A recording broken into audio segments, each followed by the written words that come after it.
नमस्कार श्रोताओं, स्वागत है आपका अपने YouTube चैनल शशि वाणी पर। आज हम सुनेंगे सोमवार की व्रत कथा। प्राचीन काल की बात है, एक गांव में एक साहूकार रहता था। वह अपने वंश को लेकर हमेशा चिंतित रहता था।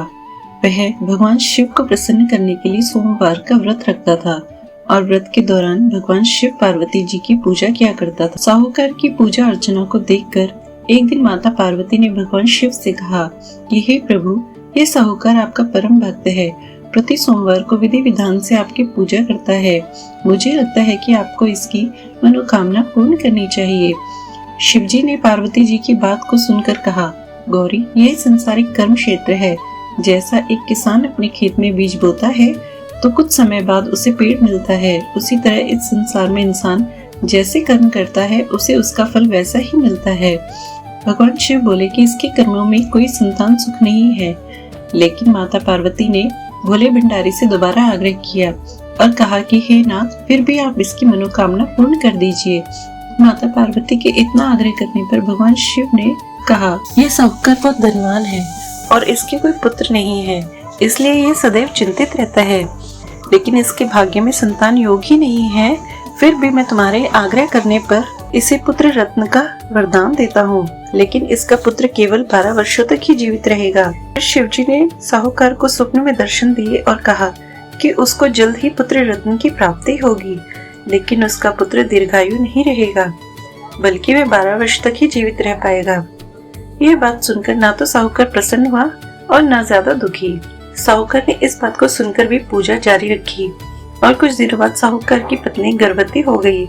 उसने एक सुंदर बालक को जन्म दिया, लेकिन साहूकार खुश नहीं था, क्योंकि उसको पता था कि उसके बालक का जीवन केवल 12 वर्ष तक का ही है। उसने किसी को भी ये बात नहीं बताई।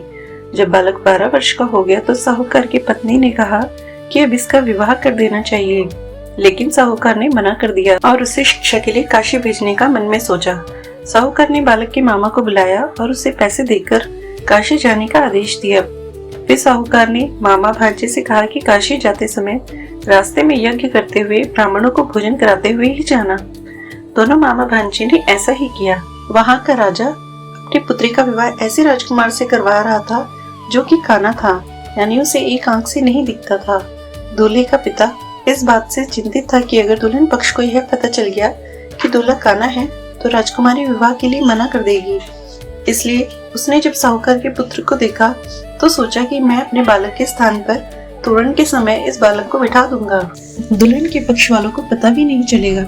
दूल्हे के पिता ने साहूकार के पुत्र को इस बात के लिए राजी कर लिया और इस तरह साहूकार के पुत्र ने दूल्हे के कपड़े पहने और घोड़े पर चढ़कर तोरण की रस्म पूरी की। तोरण के बाद फेरों की जब बारी आई तो दूल्हे के पिता ने आग्रह किया कि वह दुल्हन के साथ फेरे ले ले और जब विवाह संपन्न हो जाए तो यह बात किसी को भी न बताए। दोनों मामा भांजे राजी हो गए और विवाह भी संपन्न हो गया। शादी संपन्न होने के बाद मामा भांजे काशी के लिए प्रस्थान कर गए, परंतु साहूकार के पुत्र ने दुल्हन के कपड़ों पर लिख दिया कि तुम्हारी शादी मुझसे हुई है, लेकिन जिसके साथ तुमको भेजा जाएगा वह एक आंख वाला है और मैं काशी में शिक्षा ग्रहण करने के लिए जा रहा हूँ। तब राजकुमारी ने यह पढ़ा तो उसने राजकुमार के साथ जाने से इनकार कर दिया और अपने पिता से कहा, यह मेरा पति नहीं है, मेरा पति तो शिक्षा ग्रहण करने के लिए काशी गया है। जब सब जगह ये बात फैल गई तो मजबूरी में दूल्हे के पिता को सारी बात बतानी पड़ी और दुल्हन के पिता ने भी अपनी बेटी को भेजने से इनकार कर दिया। इधर मामा भांजे दोनों काशी पहुंच गए। बालक शिक्षा ग्रहण करने लगा और मामा ने यज्ञ करवाना शुरू कर दिया। साहूकार का पुत्र 12 साल का हो गया तो एक दिन अपने मामा से बोला कि उसकी तबीयत ठीक नहीं है, वह सोने अंदर जा रहा है। साहूकार का पुत्र अंदर सोने गया तो उसकी मृत्यु हो गई। कुछ देर बाद जब मामा अंदर पहुंचे और अपने भांजे को मरा हुआ देखा तो वह बहुत दुखी हुए, परंतु वह रो भी नहीं सकते थे, वरना उनका यज्ञ अधूरा रह जाता। इसलिए मामा ने वापस जाकर यज्ञ पूरा किया और ब्राह्मणों को भोजन कराने के बाद मामा अपने मृत भांजे को देखकर रोने लगे। उसी समय मार्ग से शिव पार्वती गुजर रहे थे। माता पार्वती ने किसी के रोने की आवाज सुनी तो उन्होंने शिवजी से कहा कि प्रभु, कोई मनुष्य रो रहा है, उनके दुखों को दूर कर देते हैं। शिव पार्वती जी मामा के पास गए और जब उन्होंने मृत बालक को देखा तो हैरान हो गए, क्योंकि वह भगवान शिव के आशीर्वाद से साहूकार का पुत्र ही था। माता पार्वती ने कहा, यह तो साहूकार का पुत्र है, इसको आपने केवल 12 वर्ष तक का ही जीवन दिया था। पार्वती जी ने मृत बालक को देखा तो उन्हें दया आ गई और उन्होंने शिवजी से कहा, प्रभु, आप इस बालक को जीवन दान दे दीजिए, वरना इसके माता पिता जीते जी मर जाएंगे।